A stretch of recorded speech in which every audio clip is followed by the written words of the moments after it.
Chapter 2, Financial Statements. This chapter I would like you to do on your own. It's actually, in a way, a prerequisite for this class. So you should already be very familiar with what's on these slides. And what you will find on the slides is a review of what we mean by a balance sheet, what we mean by an income statement, as well as cash inflow versus cash outflow. So let's start with the big picture of financial statements. Firms regularly prepare financial statements. They need to report them to the public, and these are the documents that illustrates firms' profits, expenses, any type of loans they may have, value of all assets that they work with, and so on. Let's start with something else. Individuals, you and me, right? There are a lot of financial questions that we sort of have to face in our everyday life. For example, what is my house worth now? How much do I still owe in credit card bills or student loans, home loan, car loan, and so on? How much did I earn this month? How much did I spend this month? And how much did I save this month out of my paycheck, right? Now, firms actually ask themselves the same exact questions.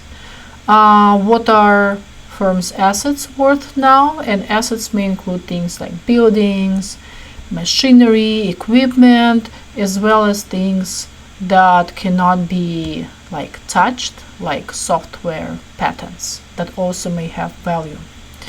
Then how much does a firm owe to its creditors, maybe bank loans or investors who bought its bonds, as well as suppliers? How much did the firm earn this month? How much did the firm spend this month? How much profit did the firm make this month? So the same kind of questions, right?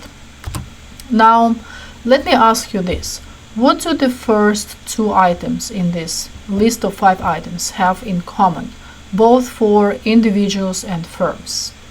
What they have in common is they are asking about, regardless of when things were purchased or when a loan was taken, as of today, how much those two are worth.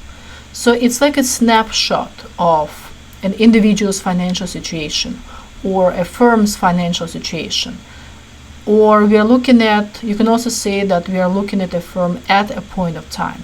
So as of today, let's say January 1st, 2019, everything that the firm owns, regardless of when that was bought by the firm, how much is that all worth? And how much do we still need to pay back for the loans that we took, regardless of when we took them? Now, the last 3 bullet points have a slightly different time period embedded in them. They are what we refer to as over a period of time.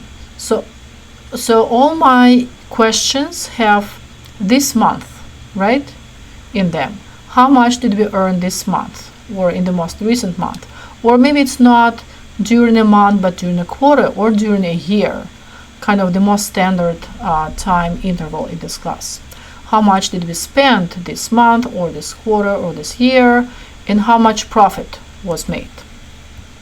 So if we consider all these financial questions and put them into these 2 different groups, then that's how we get these financial statements.